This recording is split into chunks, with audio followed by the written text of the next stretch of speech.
Hi, I'm Kathy Leamy. And I'm Sue Robertson, and welcome to Don't Mind Us.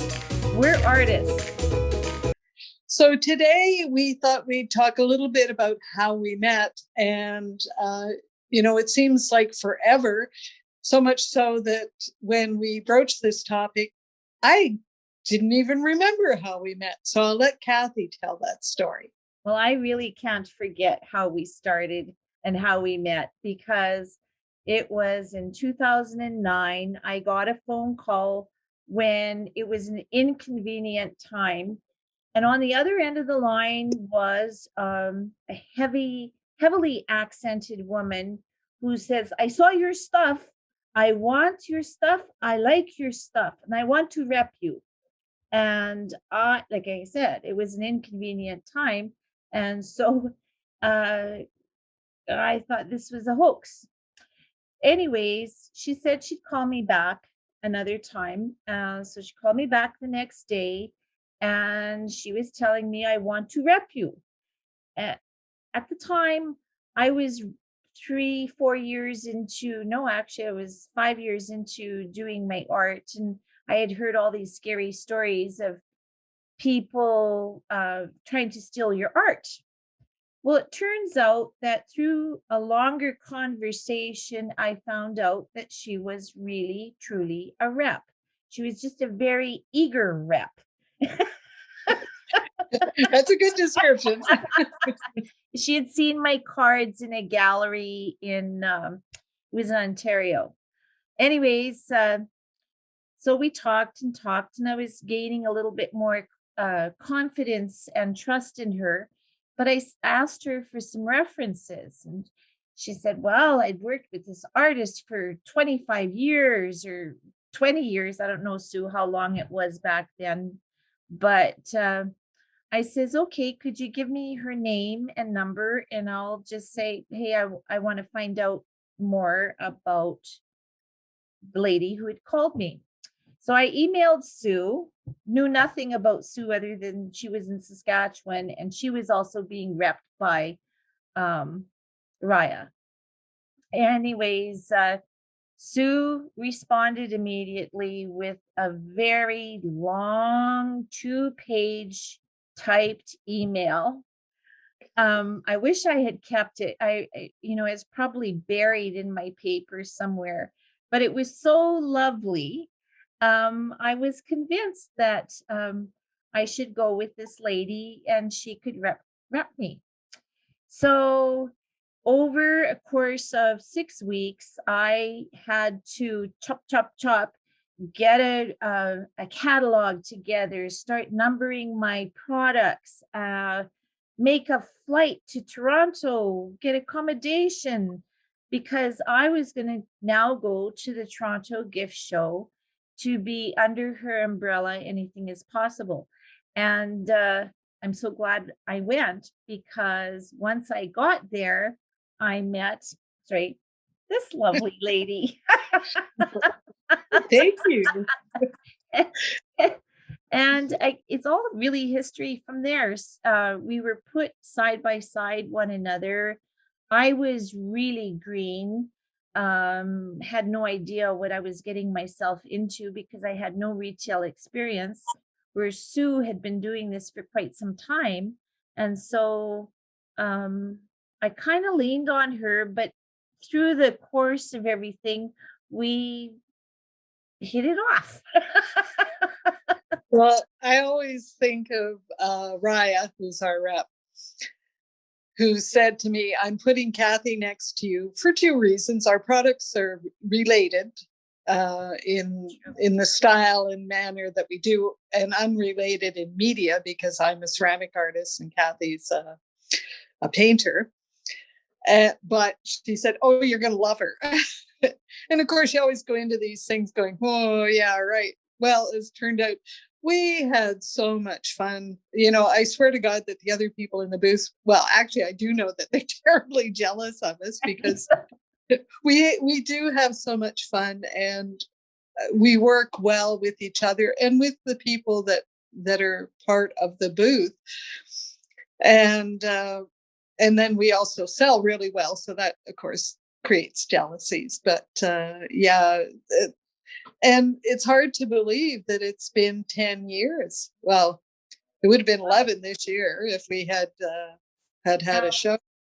That was for Toronto, but a lot of times you and Ian would come and to the Alberta gift show as well. And I never did the Alberta gift show until last year with you, which was a blast. Yeah, Um, I and had to twist your arm to get you to agree to it, but yeah, and it was very successful. I uh, feel. I do too. I enjoyed all the new people that we picked up as well. But what I want to say to everybody is that really Sue and I don't physically get to see each other. It's only once a year in Toronto. Last year we were fortunate enough to get together twice, and this year, well, there's nothing because of COVID. But I know that if there was a trade show right now, we'd be back at it and doing our sales. I think, yeah, like you were talking about our products, both kind of feeding off one another. It was great because if I had somebody with me, I could turn around and say, "But you could look at, sorry, this way." Over here. Do stuff because it's both, yeah, this way. Oh no, it's the Vanna White impression. But yes, this is Sue. Oh, Sorry. just up. See, this is kind of the silliness that happens when we're together. Well, it's fun, and our work is fun, and I think it attracts people to the booth because we are having so much fun, and they all want to know why we're laughing, because we're not exactly quiet, are we? No, no, we're far from quiet. And the thing is, like you say, everybody wants to be part of that. They feed off that energy that we give. And I love that. She Sue. Sue's Oh, a lot sorry, of Darren. fun and she's very, very creative. And I really treasure our friendship a lot. We both have a similar mindset when it comes to business. We both have technical difficulties. I don't have staff, but I have seniors who help me a lot. I call them senior slave labor. Maybe you shouldn't say that out Well, loud. I shouldn't say that, but I do make them lunch and we have a great time chatting and working together. No, they're sweethearts. So that's my staff. Um, you have different experiences that way. Well, part of it could be the length of time that I've been at it, because I've developed my business to the point that I needed to add staff, and right now I'm thinking I need more staff, but that's another story for another day. But yeah, it's kind of nice to be able to share those experiences with other people. And I don't know how you feel about Kathy, but the tradition in the crafts is to take on apprentices and to share the knowledge that you gain. And in some respects, while I share my knowledge of the crafts that I do, I actually spend more time sharing my business knowledge, because that's one of the areas that new people, they know what they're doing in their art, in their artistic practice, but they really don't know how to approach retail stores. They don't understand wholesale and things like that. So I wouldn't say it's my mission in life, but I certainly do spend a lot of time working with other artists to help them improve their I want people to Well, be able to make a living, and I really hate it when that whole starving artist thing. What's wrong with an artist being able to afford a BMW if that's what they want? good, good. It's nice to have the dream, right? The thing is we all have to start somewhere. And Mhm. um, and it's believing, first of all, you've got to believe in yourself to do this. That yes, there is the starving artist. I don't know. But if you believe in yourself, and that's what's great about you with you training people. Um, I haven't trained people, but I've been uh, asked to, and kind of mentor younger people who are maybe 12, 13 years old. And Oh, cool. I just say, believe in yourself, believe in your dreams, Yeah. because you can attain it. It did take me, oh my gosh, 40 years, no, 30 years before I was actually living my dream. In the Mhm. meantime, I had done lots of other things. And I know we're steering away. Well, I have to. Go ahead. Well, I was just going to say, I have to relate a story that follows that thought. Many years ago, when my kids were younger, and we're sitting at the table, and for some reason, we were discussing what they wanted to be when they grow up. And my daughter said, I want to grow up and be an artist. And I looked at her and I went, why would you want to be an artist? Like, that's terrible. It's very hard, blah, blah, blah. And she turned to me and she goes, but you're an artist and you're very successful. And I went, oh my God, that's true. Yes, you're right. And even I had been brainwashed to believe in the starving artist. And it was from that day, it made me realize that if you approach the business side as a business, as opposed to as an artist, That's right. it makes a big difference in your mindset, because it, like any business, it can succeed or fail.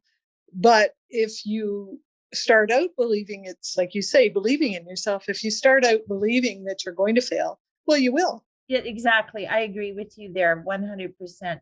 There's a lot of things that in day-to-day life, whether you're baking or sewing, whatever, it takes practice, and you have to really be persistent in learning and training yourself that this is a business, right? You can't just think I'm an artist. And I think it's so cool that your daughter wanted to follow in your footsteps. Yeah, the That funny just thing shows, is she never did. no, but it goes to show that it's a job. Yeah, It's something that's admirable. yeah. So, Well, I have to say, a few years, actually, quite a few years ago, another artist from our community and myself got invited to a local high school to be a presenter for career days. yeah. And this was the first time they had ever brought artists. Oh, And really? so they perceived it as a viable option, Option, as right? opposed to having the doctor, the lawyer, the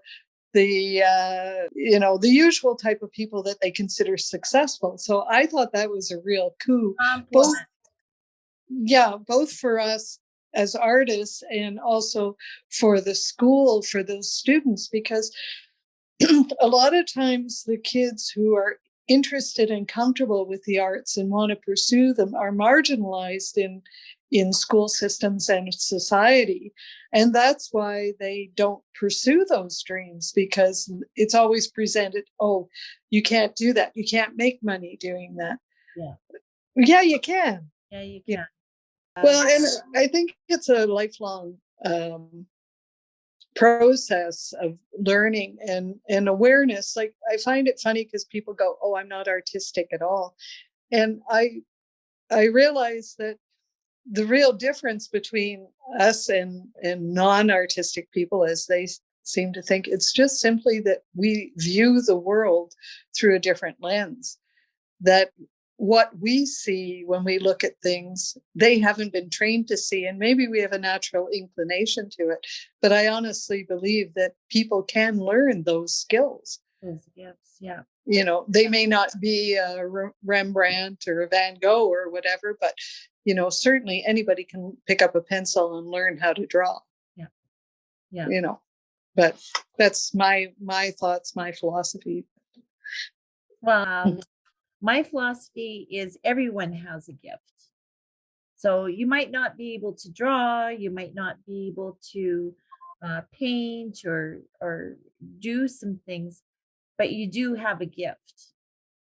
And Yeah, you could be the best baker in the world. exactly, exactly. Or you could be the best eater in the world. Hey, I'm good at that. I'm good at that.